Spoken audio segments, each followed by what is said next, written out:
Bon, alors je dois dire tout de suite que je ne suis pas un spécialiste au sens classique du terme, praticien et tout ça. Là, c'est important de le dire, surtout devant vous, qui connaissez bien le milieu et que vous êtes, c'est votre gagne-pain quotidien là, dans le secteur du développement. Bien que je m'implique, je suis très impliqué dans le milieu et je suis en train même de créer avec certains collègues une librairie francophone dans le domaine du livre et tout ça.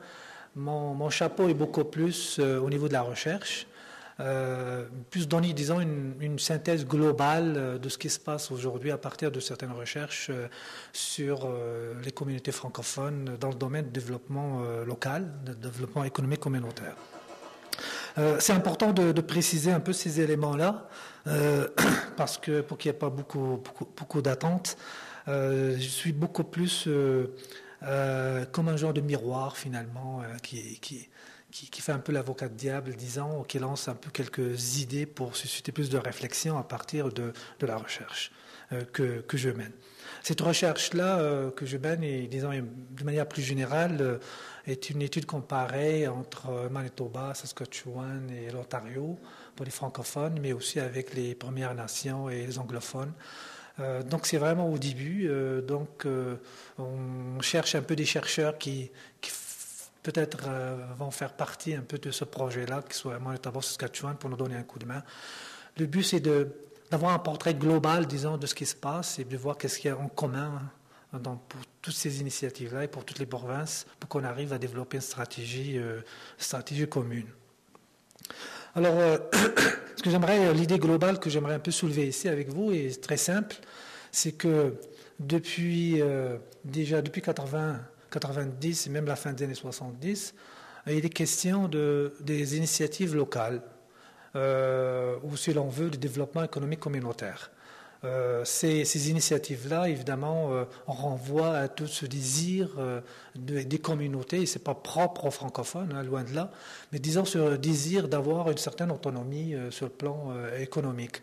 Et c'est très bien parce que ça cadre bien avec les aspirations de ces communautés-là depuis déjà longtemps. Et donc, malgré un peu tous les retombées positives, il y a quand même certaines questions qui sont importantes à soulever, qui paraissent à mes yeux un peu problématiques.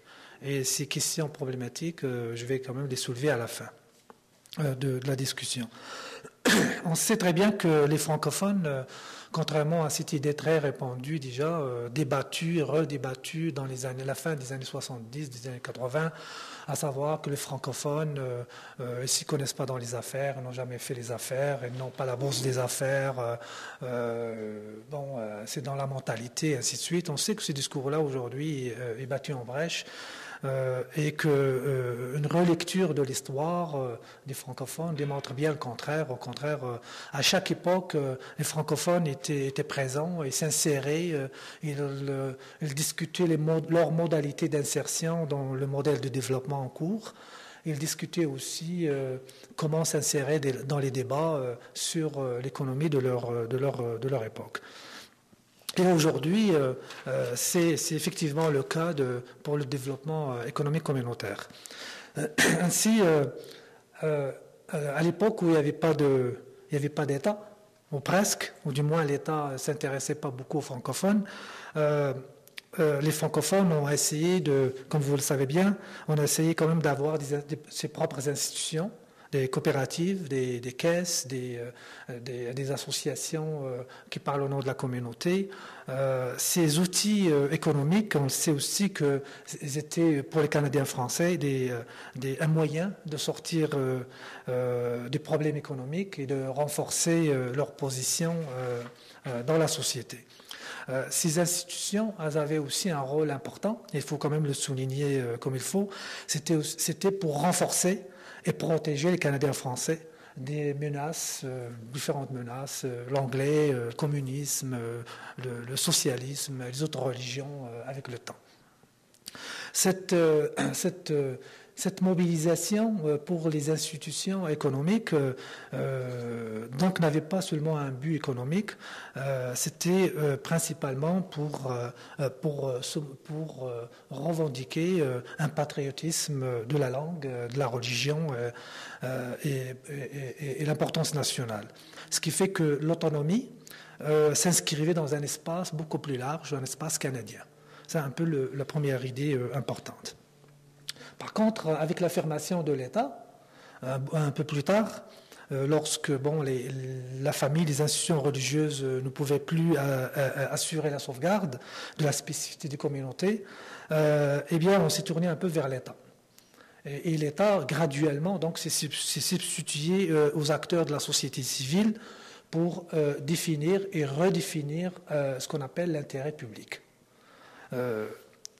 On se tourne donc vers l'État pour, d'une part, revendiquer des équipements et des services collectifs qui répondent à leur spécificité, mais aussi on se tourne vers l'État pour financer des associations de toutes sortes communautaires pour répondre à leurs besoins en termes de médias, en termes d'associations de femmes, de radios communautaires, ainsi de suite. Et l'idée importante ici à retenir, c'est que même si ces groupes parlaient au nom de leur intérêt, c'est tout de même, en gardant à l'esprit, c'est toujours au nom d'une représentation commune que l'on se bat. Donc ce n'est plus au nom de la survivance, comme dans l'autre période, mais c'est beaucoup plus au nom de la réduction des inégalités, inégalités politiques, inégalités économiques, culturelles, avec les Anglais, évidemment, la majorité, même si on ne définissait pas comme ça, et au sein même, au sein même des communautés francophones. Aujourd'hui, ce désir d'autonomie institutionnelle, elle prend une autre forme. Elle cadre maintenant avec une stratégie qu'on appelle le développement économique communautaire. Qu'est-ce que le développement économique communautaire? Il faut quand même se dire qu'on n'a pas vraiment une définition précise. La définition de développement économique communautaire elle-même est un objet de discussion, un objet de lutte même presque entre différents acteurs, puisque ça permet de se positionner à l'intérieur de ces initiatives-là.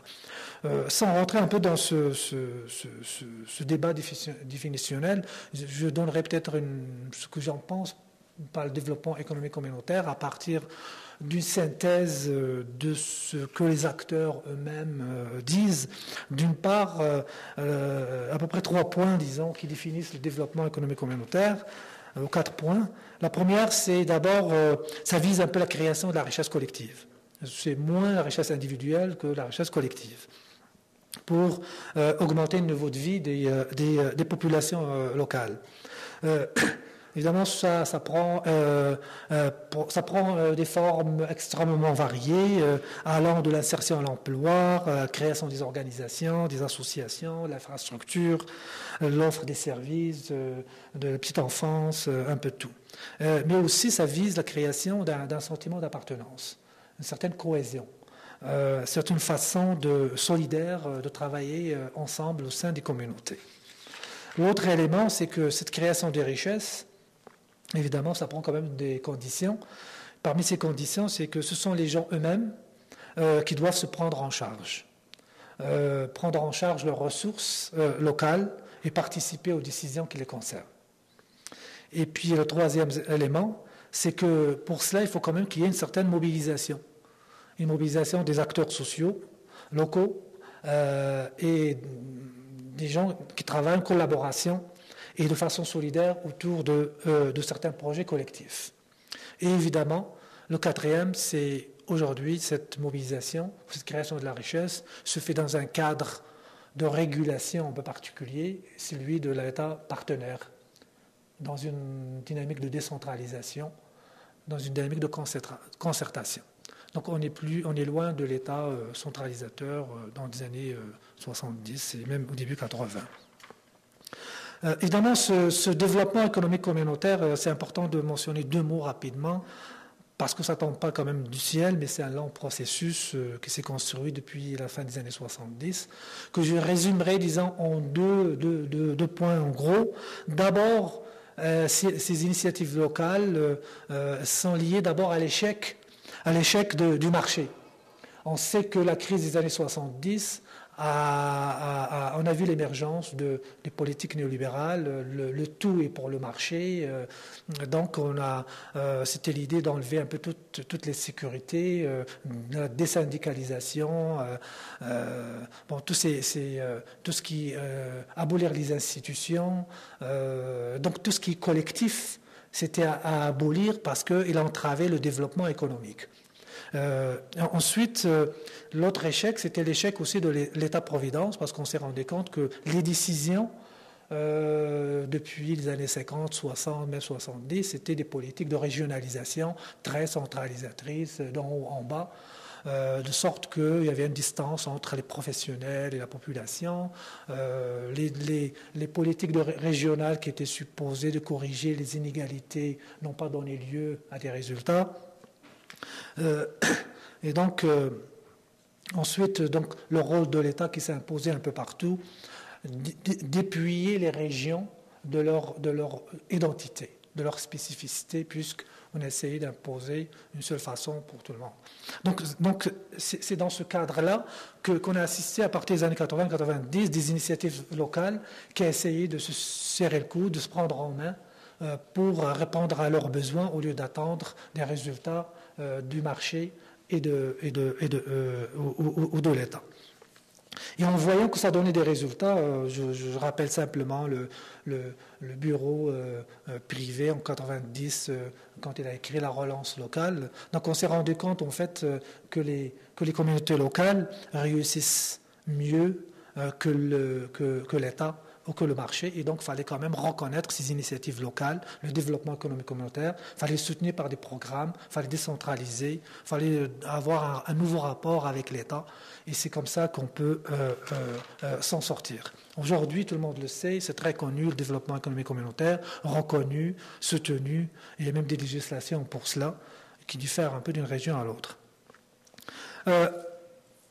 En gros, ça se traduit, évidemment, il n'y a pas un modèle unique quand on parle de développement économique communautaire, puisqu'il varie d'une région à l'autre et d'une province à l'autre.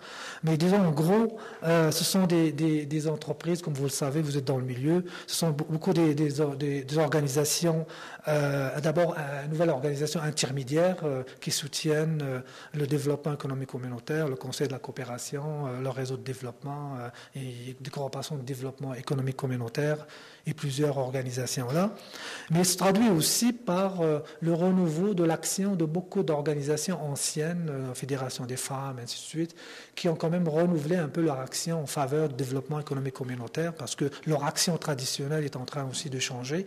Il y a plusieurs organisations comme ça. Et l'autre aussi, c'est l'émergence sur le terrain de beaucoup des initiatives socio-économiques, des coopératives, des entreprises sociales, des organisations de petite enfance. Et donc la gamme est très variée, de sorte qu'on ne sait plus évidemment distinguer qu'est-ce qui relève du social, donc de l'intérêt public, et qu'est-ce qui relève un peu de l'économie, qui relève un peu du marché. Et donc c'est une hybridation, disons, entre ces deux. À la fois, il y a des organisations qui relèvent du social, défendent l'intérêt, parce qu'ils offrent des services que l'État ne peut plus offrir, ou ne veut pas offrir, et aussi des organisations qui s'attaquent à des problèmes économiques parce que le marché s'y intéresse pas ou parce qu'il trouve que c'est pas rentable. Évidemment, d'après ce que j'ai remarqué, en fait, on est un peu comme deux grands types d'organisations, deux grands types d'entreprisations socio-économiques. Vous avez des petites entreprises axées sur la solidarité, le dévouement, mais avec peu de conditions de travail. Et puis avec peu de salaire, avec beaucoup de problèmes. Et vous avez de l'autre côté de l'extrême, vous avez beaucoup d'entreprises qui ont très très bien réussi et qui sont maintenant devenues autonomes au niveau financier. J'ai toujours le cas que je préfère beaucoup puisque je le suis depuis 10 ans ou avant, c'est la Maison Verte à Hearst par exemple, où c'est un collectif des femmes monoparentales qui sont réunies, qui ont créé sur les plans là pour les arbres, pour faire le repousse des arbres. Donc à peu près maintenant c'est plusieurs millions de chiffres d'affaires aujourd'hui. C'est toujours des femmes qui ont investi dans leur communauté et ils ont fait du petit comme ça. Ils sont très autonomes et ils n'ont pas besoin de recours de financement de l'État pour vivre. Au contraire, même, ils sont en train de redéfinir leur stratégie pour élargir leur action sur plusieurs villages. Donc ça, c'est un cas typique, évidemment. Il y en a il y a beaucoup de coopératives qui existent depuis longtemps, qui ont très, très, très bien réussi. Donc il y a beaucoup de réussites qu'on n'en connaît pas beaucoup, mais il y en a beaucoup. Mais il y a aussi de l'autre côté extrême des petites entreprises et au milieu, il y a des organisations qui essaient de répondre à des besoins très sociaux qui sont aussi importants. Je pense que vous travaillez dans le milieu, vous connaissez très bien un peu, vous avez des exemples très concrets pour ces choses-là.